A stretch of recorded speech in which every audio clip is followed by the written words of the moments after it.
वैदिक ज्योतिष का मूल सिद्धांत। नमस्ते दोस्तों, वैदिक ज्योतिष में जब भी हम किसी कुंडली का सटीक विश्लेषण करते हैं तो सिर्फ ग्रहों की स्थिति देखना काफी नहीं होता।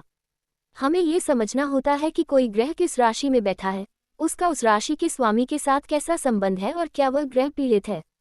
आज के इस वीडियो में हम सभी 9 ग्रहों के प्राकृतिक शत्रुओं, उनकी शत्रु राशियों, तात्कालिक और पंचधा माइथ्री तथा ग्रह के पीड़ित होने के सभी कारणों को विस्तार से समझेंगे। सभी 9 ग्रहों के शत्रु ग्रह और शत्रु राशियां। आइए सबसे पहले जानते हैं कि कौन सा ग्रह किसे अपना शत्रु मानता है और उनकी शत्रु राशियां कौन सी हैं। सूर्य। सूर्य के प्राकृतिक शत्रु शुक्र, शनि, राहु और केतु हैं। इसलिए शुक्र की राशियां वृषभ और तुला तथा शनि की राशियां मकर और कुंभ सूर्य के लिए शत्रु राशियां कहलाती हैं। चंद्रमा। मूल चंद्रमा किसी भी ग्रह को अपना प्राकृतिक शत्रु नहीं मानता, लेकिन राहु और केतु को इसके विरोधी बल माना जाता है। वही वृश्चिक राशि में चंद्रमा नीच का होकर सबसे कमजोर स्थिति में होता है। मंगल। मंगल का मुख्य शत्रु बुध है, इसलिए बुध की राशियां मिथुन और कन्या मंगल के लिए शत्रु राशियां हैं। बुध। मर्क्यूरी। बुध चंद्रमा को अपना शत्रु मानता है, इसलिए चंद्रमा की राशि कर्क बुध के लिए शत्रु राशि मानी जाती है। बृहस्पति। जुपिटर। गुरु यानी बृहस्पति के शत्रु बुध और शुक्र हैं, इसीलिए बुध की राशियां मिथुन और कन्या तथा शुक्र की राशियां वृषभ और तुला गुरु के लिए शत्रु राशियां बनती हैं।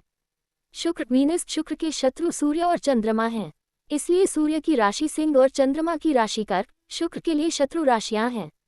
शनि। सैटर्न। शनि के शत्रु सूर्य, चंद्रमा और मंगल हैं, इसलिए सिंह, कर्क, मेष और वृश्चिक राशियां शनि के लिए शत्रु राशियां कहलाती हैं।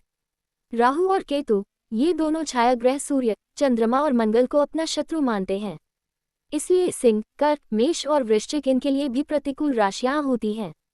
तात्कालिक और पंचधा माइथ्री टेम्पररी और कॉम्पाउंड रिलेशनशिप्स। यहाँ एक बात समझना बहुत जरूरी है, ज्योतिष में शत्रुता केवल प्राकृतिक नहीं होती। कुंडली में ग्रहों की तात्कालिक स्थिति से भी संबंध बदल जाते हैं। इसे तात्कालिक और पंचधा माइथ्री कहा जाता है। यदि कोई ग्रह किसी दूसरे ग्रह से कुंडली के first, fifth, sixth, seventh, eighth या 9th भाव में बैठा हो तो वह उसका तात्कालिक शत्रु बन जाता है। जब कोई ग्रह प्राकृतिक रूप से भी शत्रु हो और कुंडली में तात्कालिक रूप से भी शत्रु बन जाए तो वह अति शत्रु कहलाता है। इस स्थिति में ग्रह सबसे ज्यादा नकारात्मक और कष्टदायक प्रभाव देता है। वहीं यदि कोई प्राकृतिक शत्रु ग्रह कुंडली में 2nd, 3rd, 4th, 10th, 11th या 12th भाव में बैठ जाए तो उनकी शत्रुता शांत होकर वे सब न्यूट्रल बन जाते हैं।